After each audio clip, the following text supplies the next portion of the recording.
3. Assalamualaikum warahmatullahi wabarakatuh. Waalaikumsalam warahmatullahi wabarakatuh. Kami dari kelompok 1 akan mempresentasikan mengenai pengantar ilmu gulma. Dengan saya, Salsa Apriliana Arsanti, NIM 133200002. Saya Balina Noviatati dengan NIM 13332000001. Saya Rizka Aprianuswa Fitri, NIM 133200010. Saya Amal Bakri, NIM 13332000016. Saya Dita Apriliani dengan NIM 1332018. Saya Farsya Gina Alkansa dengan NIM 13332000024. Saya Rehan Aprianto, NIM 133200025. Nah, selanjutnya saya Salsa Apriliana Arsanti, NIM 002, akan menjelaskan mengenai pengertian gulma. Nah, gulma itu adalah tumbuhan yang tumbuh di sekitar tanaman budidaya yang pertumbuhannya itu tidak dikehendaki karena umumnya itu merugikan dan dapat menghambat pertumbuhan serta mengakibatkan penurunan kuantitas dan kualitas produksi dan dapat menjadi sarang hama dan penyakit. Jadi gulma itu merupakan pesaing bagi tanaman budidaya karena dapat menimbulkan kerugian. Gulma itu bersaing dalam perolehan air, unsur hara, dan tempat hidup. Selanjutnya ada klasifikasi gulma. Gulma dapat dikelompokkan menjadi beberapa kelompok, yaitu berdasarkan siklus hidup, cara hidup, morfologi, dan habitat. Berdasarkan siklus hidup, gulma itu dibedakan menjadi 3, yaitu annual wet atau semusim, biennial wet atau 2 musim, perennial wet atau tahunan, dan berdasarkan cara hidup dibedakan menjadi 3 juga, yaitu parasit, epifit, ruderal. Secara morfologi dibedakan menjadi 3 juga, yaitu grasses, sedges, dan broadleaf. Terus habitat itu juga dibedakan menjadi 3, terrestrial, aquatic, aerial wet.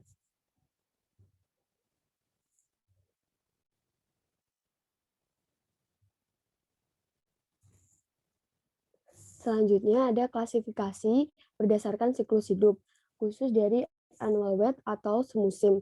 Nah, annual wet itu tumbuhan kurang dari 1 tahun, terus menghasilkan banyak biji, terdiri dari 2, yaitu semusim panas dan semusim dingin.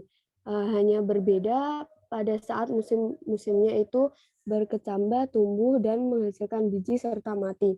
Di musim panas itu, gulma itu berkecambah pada musim gugur, tumbuh pada musim semi, dan menghasilkan biji serta mati pada musim panas. Dari berkecambah sampai mati itu gulma kurang dari 1 tahun.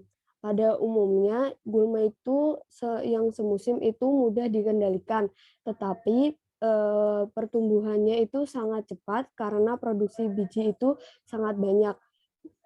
Gulma yang semusim itu berkecambah pada musim semi, terus tumbuh pada musim panas, dan menghasilkan biji dan mati pada musim gugur.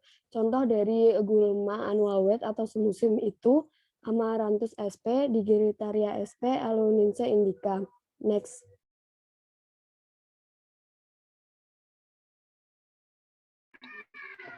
Selanjutnya, biennial wheat atau 2 musim. Tanaman biennial wheat, gulma biennial wheat atau 2 musim, tumbuhan ini memiliki siklus hidup lebih dari 1 tahun, namun tidak lebih dari 2 tahun. Pada tahun pertama menghasilkan roset atau daun yang berpusar. Tahun kedua berbunga menghasilkan biji dan akhirnya mati. Contohnya Allium sp, Silsium vulgar, dan Verbascum lapsus. Selanjutnya perennial wheat atau tahunan. Perennial wheat, gulma ini memiliki siklus hidup lebih dari 2 tahun dan mungkin tidak terbatas. Gulma ini kebanyakan berkembang biak dengan biji, meskipun ada yang berkembang biak dengan cara vegetatif. Pada musim kemarau, Jenis gulma ini seolah-olah mati karena ada bagian yang mengering. Namun bila ketersediaan air cukup, gulma akan segera bersemi kembali.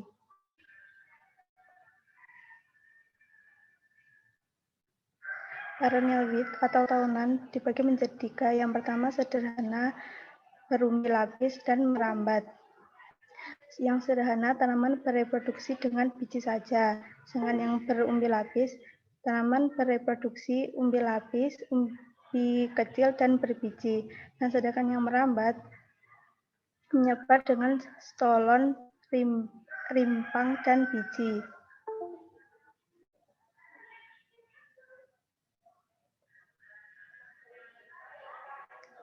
Klasifikasi berdasarkan morfologi, genesis atau rerumputan.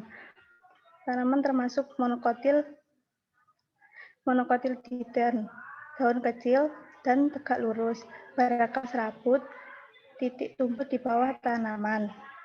Golongan gulma rumput memiliki ciri batang bulat atau agak pipih dan rata-rata berongga, umumnya memiliki tulang daun sejajar.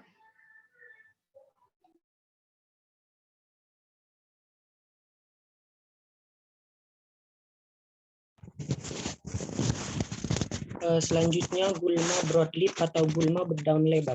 Ciri-ciri gulma berdaun lebar antara lain tumbuhan dikotiledon, memiliki daun lebar dengan akar tunggang, daunnya lebar dengan tulang daun berbentuk jala. Contoh gulma broadleaf adalah Salvinia molesla, Marsilea crenala, Azolla pinnata. Selanjutnya gulma sedges atau gulma berdaun pita. Ciri-ciri gulma ini adalah berada di tempat yang basah dan mampu bertahan sampai berbulan-bulan. Batangnya berbentuk segitiga dan kadang-kadang ada juga yang berbentuk bulat. Daunnya tersusun dalam 3 deretan dan tidak memiliki lidah-lidah daun atau ligula. Contoh gulma sedges antara lain Cyperus bervifolius, Cyperus rotundus, Cyperus difformia.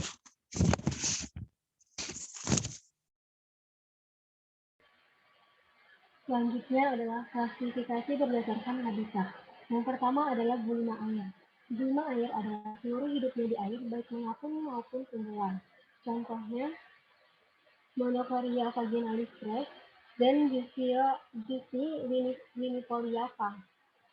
Monocoria ini adalah salah satu dari beberapa jenis gulma padi. Spesies ini adalah gulma golongan berdaun lebar dan pertumbuhannya sangat cepat.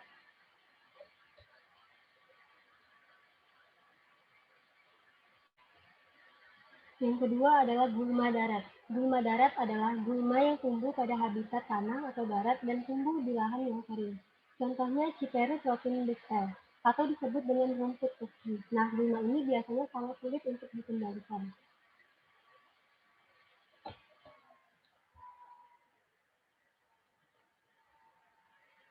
Yang ketiga adalah gulma yang menumpang pada tanaman lain.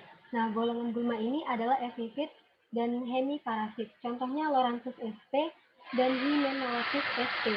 Nah, Loranthus sp merupakan jenis tumbuhan yang hidupnya tidak memerlukan media tanah, hidupnya sebagai parasit. Nah,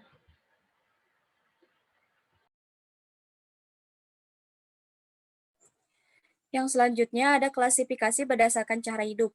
Yang pertama, gulma kompetitif. Kuat dalam berkompetisi dan mendominasi tanaman budidaya. Yang kedua, gulma parasit. Hidupnya menumpang dan mengambil makanan dari tanaman yang ditumpangi. Next.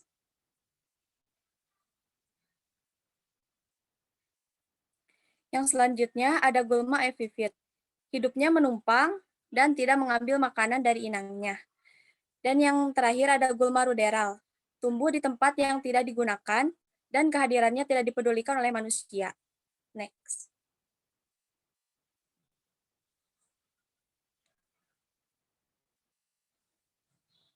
Yang selanjutnya ada tahap pertumbuhan gulma. Yang pertama, tahap perkecambahan, ditandai dengan daun biji muncul bersama daun murni pertama, serta ukuran tanaman kecil dan mudah dikendalikan. Yang selanjutnya ada tahap vegetatif, ditandai dengan akar, batang, daun tumbuh dengan cepat, serta herbisida lebih aktif dalam mengendalikan tanaman. Yang selanjutnya ada tahap reproduksi, ditandai dengan menghasilkan bunga, biji, dan buah, serta pertumbuhan tanaman terbatas yang menjadikan penyerapan air dan unsur hara menjadi lambat. Yang terakhir yaitu ada tahap dewasa, ditandai dengan pertumbuhan yang sangat sedikit, serta pengangkutan air dan unsur hara dan herbisida sangat rendah.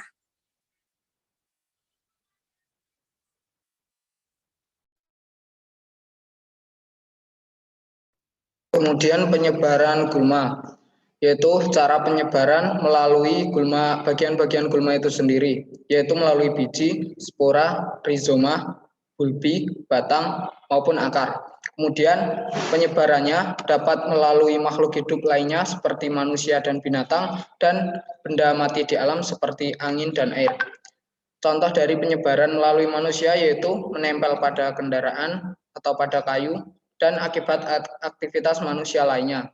Kemudian penyebaran yang dilakukan oleh binatang yaitu epizookori, yaitu menempel pada bagian-bagian binatang itu sendiri.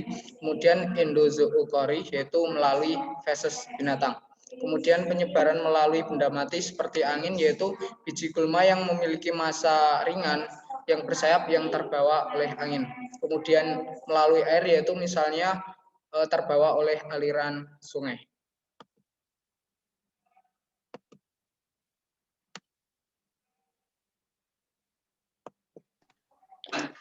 Kerugian akibat gulma di bidang pertanian. Yang pertama, kualitas tanaman menurun atau tanaman telah tercampur dengan biji gulma.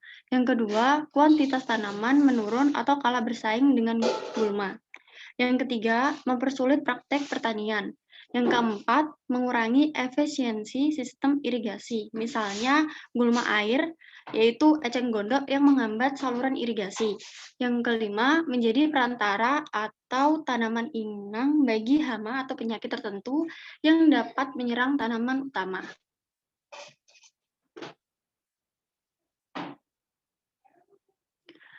Untuk pengendalian gulma terdapat dua cara, yaitu manual dan kimiawi. Untuk pengendalian secara manual dapat dikendalikan secara langsung dan tidak langsung. Pengendalian langsung yaitu secara mekanis dan tidak langsung meliputi pengolahan tanah dan pemulsaan. Sedangkan untuk kimiawi yaitu menggunakan herbisida.